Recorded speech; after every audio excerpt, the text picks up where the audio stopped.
time for the paper review now. Let's get into what the papers are saying this morning. And we have in the studio a political analyst with us, Bola Oba. Good morning. It's good to have you join us. Good morning. It's a pleasure. Right. Let's start with the Daily Times this morning. Who wins Anambra governorship poll tomorrow? It's a big question. And you have the pictures. Big question. Yeah, you have the pictures of some of the contestants in there. Willie Obiano is there. Tony Ngoye is there. Obaze is there. Chidoka is here. Okafor, one of the only ladies, is there. Yes, one of as the well only as ladies. is it more? What baffles me are the ratings. The ratings have been. If you see, you have 63% for Obiano, 20% for Tony Ngoye. Obaze has 11%. And 0 for Ezemo. And so on. But I know you've been following all of this. What's your thought as regards the 5 main contenders for the governorship in Anambra State tomorrow? I really want to agree that APGA is the party to beat. The APC is trying to define itself as a national party, with this election being one of the platforms to use. The PDP maybe a bit steamrolled by the administrative legacy of Peter Obi, but to be honest with you, I am not too sure they can defeat APGA based on Obi's legacy alone. But Obi seems to have a lot of influence. Osita is using the electioneering campaigns to exude a degree of brilliance that may serve him well in the near future, but I don't see his party going anywhere. Well, some say he's in the wrong party at the wrong time. I wonder what that means. I said I don't see his party going anywhere. Anyway. Okay. Because the UPP is one of those parties where we have other headlines here say Senate begins debate on the 8 trillion naira 2018 budget next week. This trying to ensure that the budgetary year starts from January to December. Is this a good time? Statutorily, our budgetary year actually starts from January to December. Yes. Statutorily. Statutorily. Because, but practically.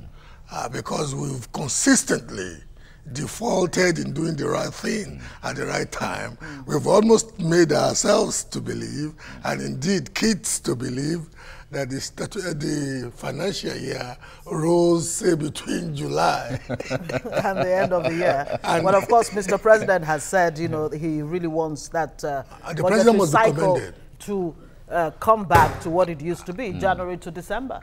On this particular occasion, the president must be commended because the executive has always approached the legislature a bit too late with the budgetary proposition. Yes, exactly. On this occasion is a bit early, but that notwithstanding, one has to be considerate because the legislature has an enormous amount of work to do. In one, making sure that the extant budget is actually being well followed, making sure that propositions in this present proposal are consistent with the general direction of the leading party in parliament and all the other this thing, and making sure that what is eventually passed will be useful to the larger economy. People should not traduce or indeed disrespect the enormity of work.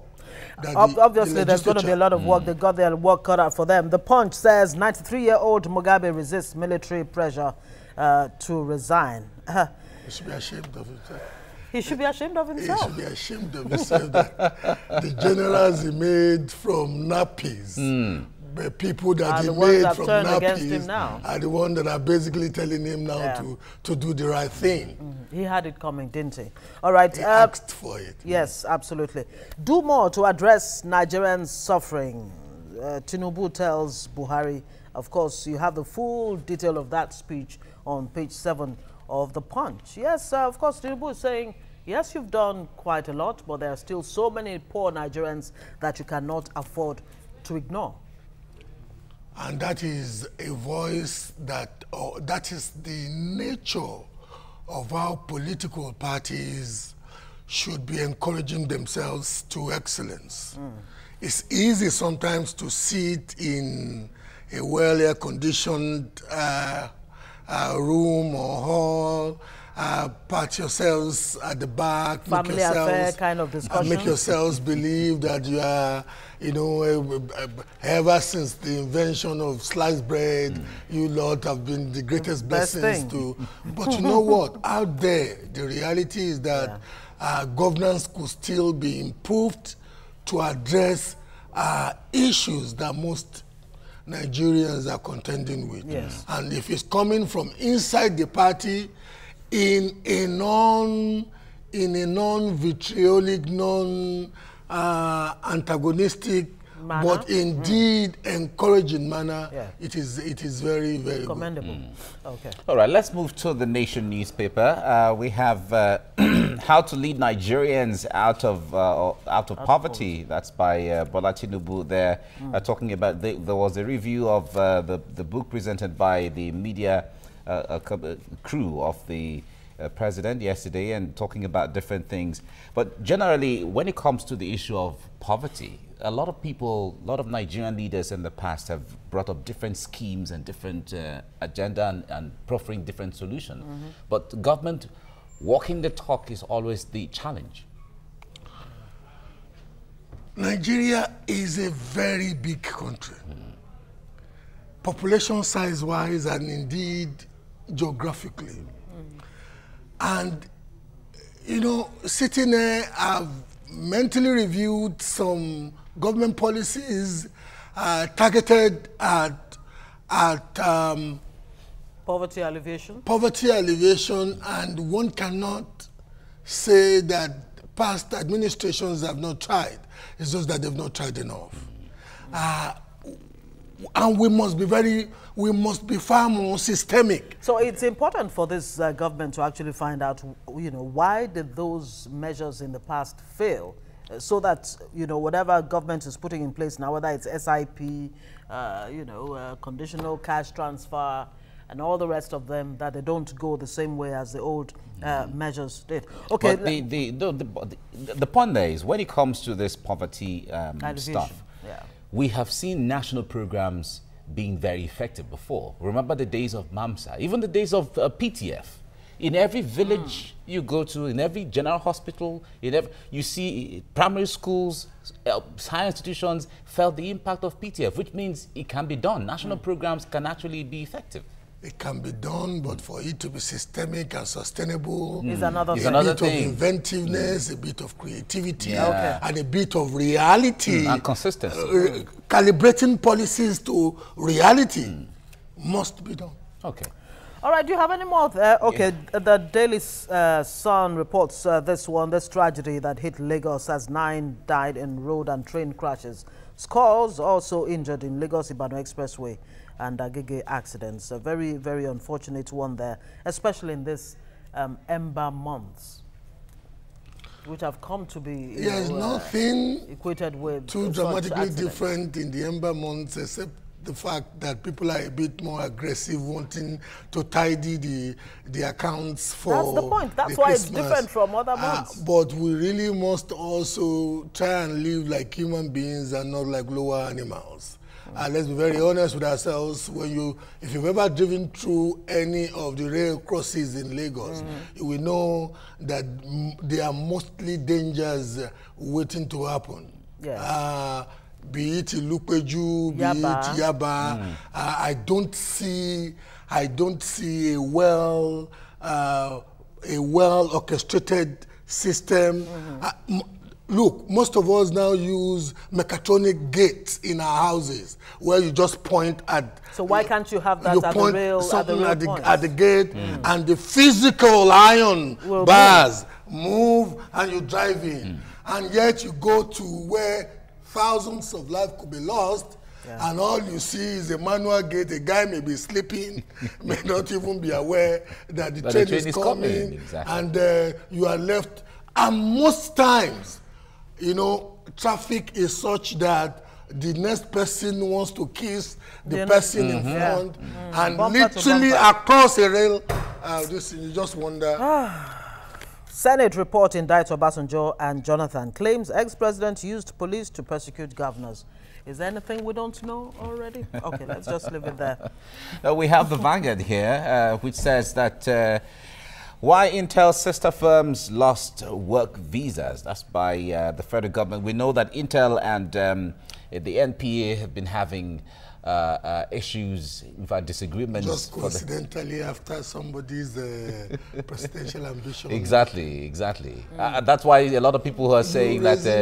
like, you know, the proverb I'm thinking about. Are but you giraffing? No, I'm not. Elongating the neck too much for my liking. So a lot of people feel it is more political than economic. Anything else. Oh, okay. Watch your debts. IMF warns Nigeria. Well, this has been on for some time now. Nigeria, the proposal or the request to borrow $5 billion has just been accepted or has just been passed. There are two schools of thought out there. Okay. Yes. There is a school of thought that believes that relative to our GDP, our debt profile is still very okay. 17% to thereabout. And let's be very honest with ourselves, relative to our GDP, our debt profile is still okay. But there is another school, and the school is that our debt to revenue profile, what we realistically, recurrently earn annually is lousy. And let's be very honest with ourselves, if you're using more than 30% of your budgetary allocation to service debt, something is wrong. Something is wrong. If really wrong. At the end of the day you take your salary, just using it, let's micro out. Yeah. If at the end of the day when you take your salary, you're using almost 40% to service the debts that you've lived on in the past, and that 40% chunk is not adding any value to what would be the quality of life you will live. And you're not even servicing the principal, it's the interest, that's being serviced. If anybody is telling us we shouldn't worry, we should worry. We should worry. Let's go worry. Okay. Or we go to worry. So yeah, exactly. Yeah. Can you read that? Don't tell me. Don't Mr. tell and Mrs. She likes that segment. No. You know what happened? And you know what? Yes. She likes that segment so much that she can't see it, but she's giving it to me. Exactly. To read it for her. Can you imagine? You know why? I didn't get enough sleep. Why didn't you come with your glasses? I don't use glasses. All right. Now, I think the man is saying here that I was with my mother yesterday. You know, I am her only child. And she said she'd like to see her 6th grandchild. And the missus here is saying, after 5 kids from this body, God forbid. So Mama has not given up the plan of getting you a second wife. You know, when it comes to wife issues. They were just talking about Mama wanting another child. Another child. Suddenly, somebody whose mind is fecund, very creative, very interpretatively, and is suddenly jumped from another child to another wife. Another species. Because as far as she's concerned, she's not the one that's going to produce that 6th child. Give us a better you know, they have the gift. Okay. They have the gift of interpreting. The only gift I can give you right now is Omobere. Okay. Omobere. Oshibere, yeah. Omobere, Oshibere. What does that mean again? You also want to give the interpretation to your viewers. Because they want to know. No, it be us. You gave the Omobere, Oshibere. You remember? Yeah, I sang a song here one time. All right.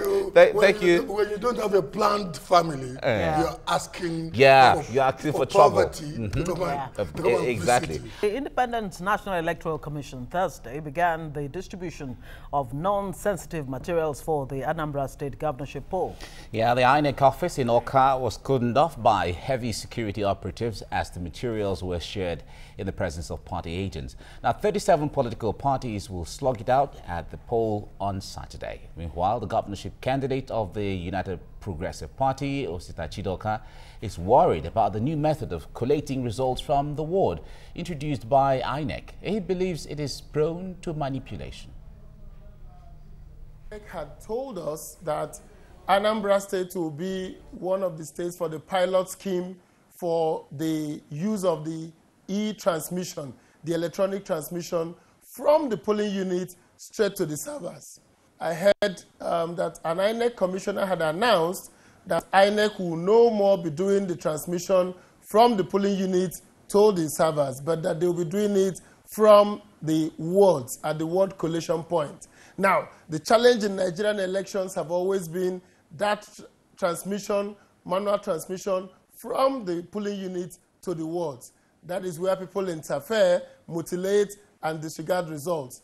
And I feel very sad. I feel very concerned that INEC at this last minute is deciding that after the law of INEC was amended for them to be allowed to use electronic transmission, INEC is now claiming that their own guidelines have not been amended to reflect the use of electronic transmission of results. Okay, then, Osita Chidoka there of the UPP, one of the contenders in tomorrow's election in Anambra State. We still have Bola Oba, public affairs analyst, with us here in the studio. Well, Osita Chidoka, one of the contenders, is already crying foul. Is it a foretaste of what to expect after the results come out? Definitely. Of course, that's after the elections. No, I don't want to conflate issues there. Okay. INEC in Anambra is playing below the standard that INEC has set in its contemporary recent antecedents, and indeed in the many invaluable utterances of the chairman of INEC. INEC had convinced us from the moment this gentleman took over that they'll be moving in the direction of technology. Because we've seen in our recent electoral history, we've seen how technology has helped us to surmount some of the unsurmountable heights of accountability, electoral accountability, and this thing in recent times. I am also equally disappointed that INEC, this same INEC that has promised us that they'll be aggressively engaging technology, for which the National Assembly, the two chambers of the National Assembly, have even gone ahead to make sure that the extant electoral law enriches INEC to so do. You must remember that even in the last general elections, some elections and some governors are sitting in office now based on controversial decisions at the level of the Supreme Court. They lost at the levels of the Tribunal and the Court of Appeal because the importance of technology were used in the reasonings, in the jurisprudential reasonings at those levels. But at the Supreme Court decided to be antediluvian in interpretation. You know what? INEC was a bit too fast using technology. We would rather this. In other words, we're not ready. We're not ripe enough. So one should be disappointed at this juncture that the same INEC that has now been allowed by law to engage technology decides to want to be a bit fudgy-dodgy about how votes are accounted for, especially at the micro point of relevance, the polling unit. Yeah, and Chidoka is saying that it is open to manipulation. But in all of this, I wonder what... But he says he has gone ahead to do something that is allowed to do in law. As a contestant in the electoral competition, he says he has designed an app that all his polling agents would use, and that at every unit where he has polling agents, immediately the votes are counted, they will impute it, and automatically that app he was even enjoining people to go and download the app. The only problem there is that the people who will be imputing the results are partisans who are his own agents, his own party agents. So it might not necessarily. But in all of this, what impact will this have on credibility when contestants are going forward just ahead of the election, they're dissatisfied by some of the processes? There is an ironic or a paradoxical advantage that is also inherently built into this. When you are a contestant in an election where you think there is a pocket of opacity at one of the chronological you want to shine your eye. Very well. And apart from shining your eye, look, I just gave you the example of Osita Chidoka having developed an app for his agents. It's not impossible that other parties would have different mechanisms and stratagems to attend to the opacity. But having said that, look, technology is the new face. I was reading a major international magazine yesterday and reading the 25 new inventions in 2017.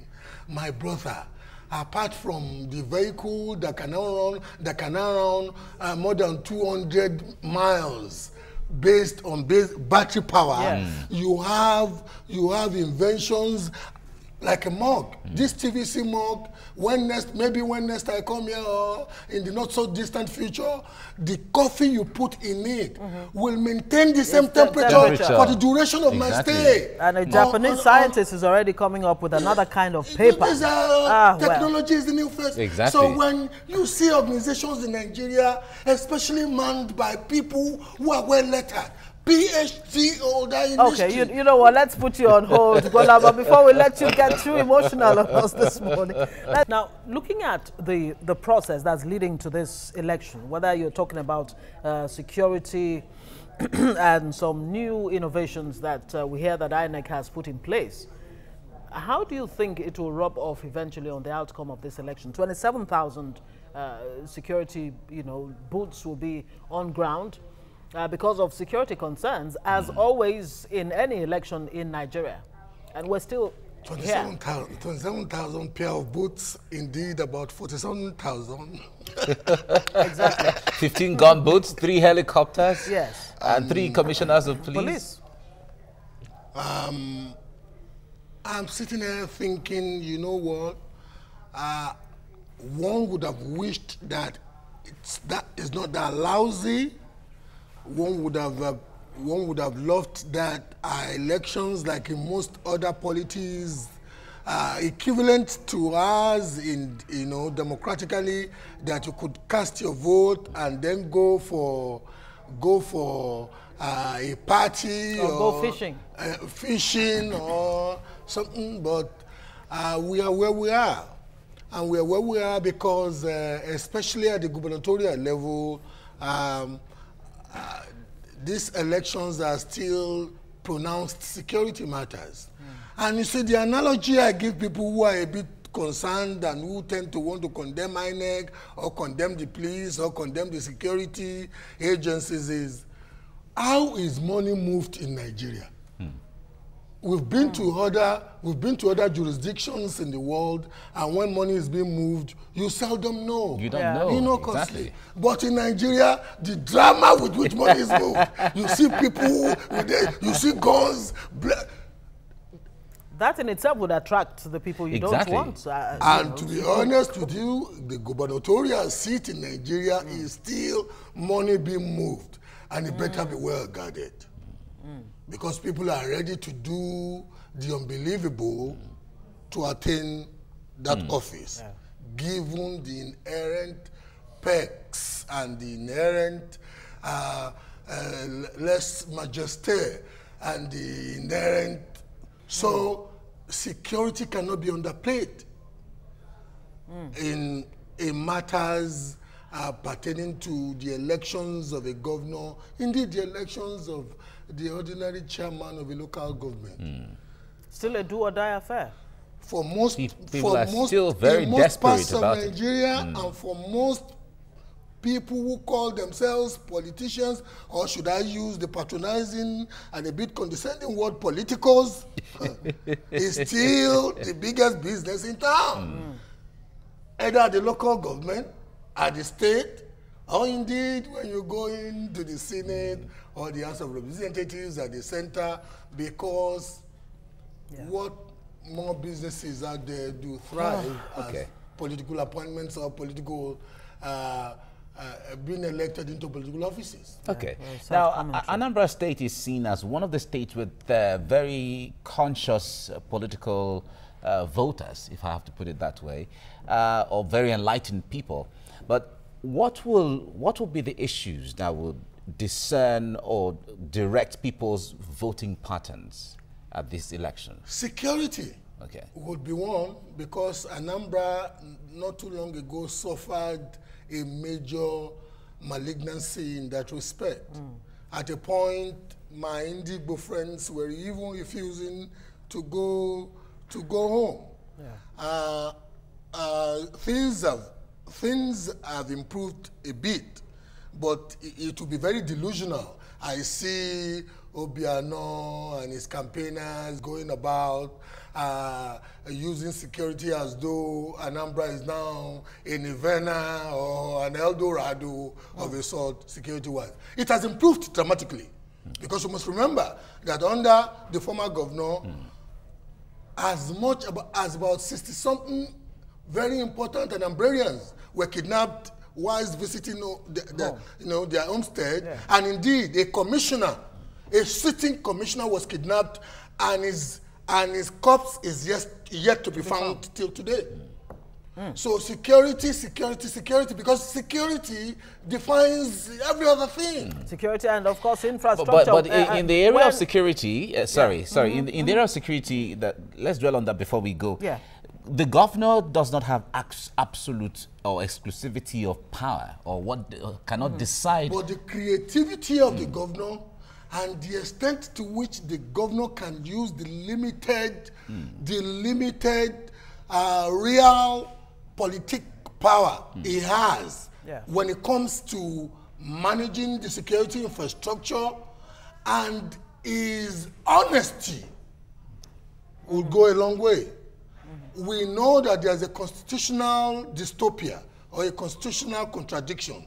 The governor is defined to be the chief security officer of the state, but he does not command any institution of coercion, neither the police, nor the army, nor the SSS. And the chain of command of all these institutions, of all the operatives in this institution, is actually in Abuja. And it's likely to remain that way until we do something about restructuring or whatever. But having said that, the creativity of the governor, of any governor, we've seen it in Lagos, we've seen it in Ogun. You know, there was a time, Ember months, once Lagos heightened the security infrastructure with this thing, Ogun, it would be travesty for you to go into banks in Abeokuta or Ijebu-Ode or whatever. You remember about 6-7 years ago, and it was the soft end, the walkthroughs but in about 5 years' time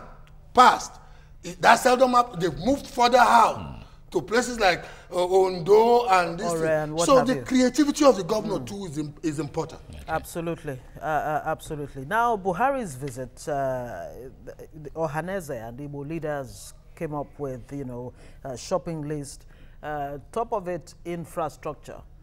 Some would say, yes, under this administration, some level of improvement has happened.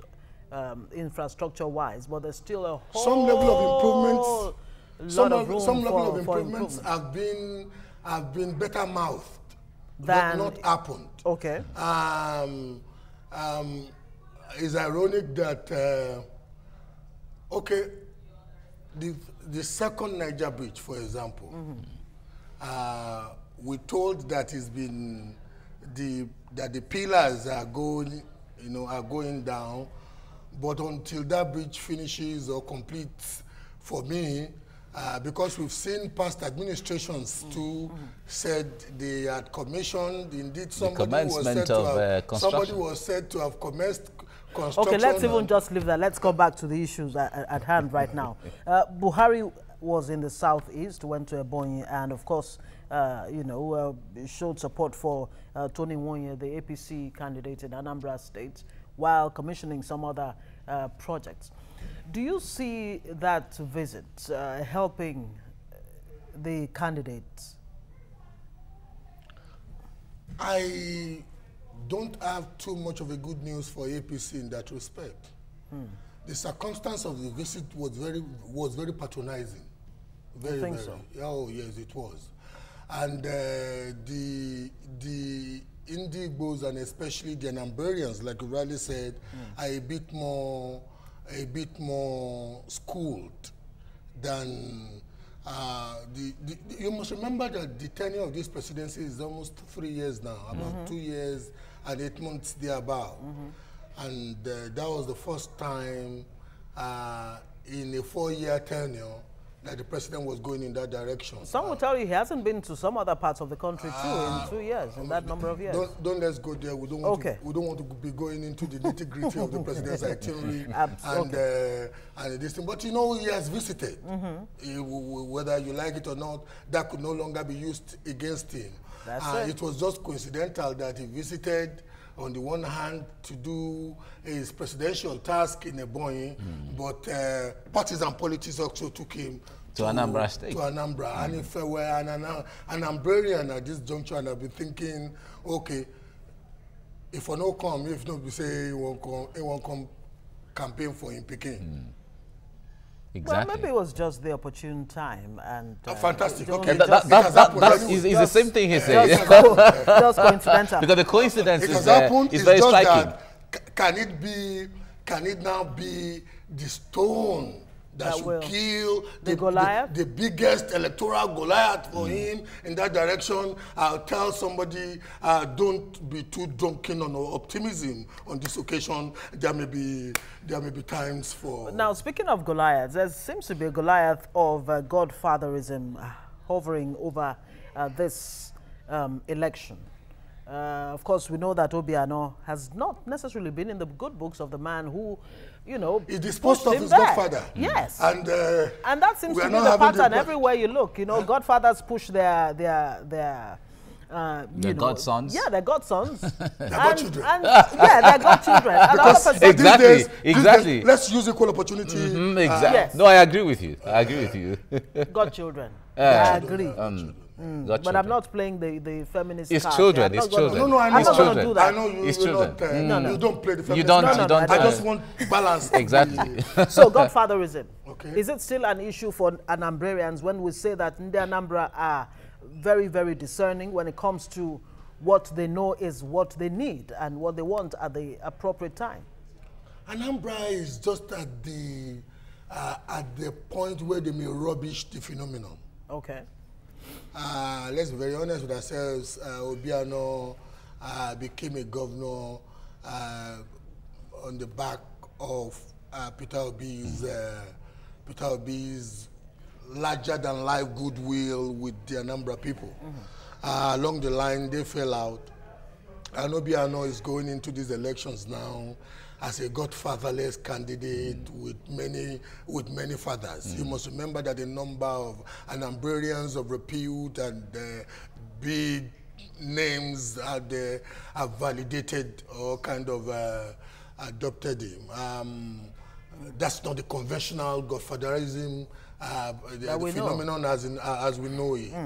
Ngoye too, for me, was a surprise because I thought that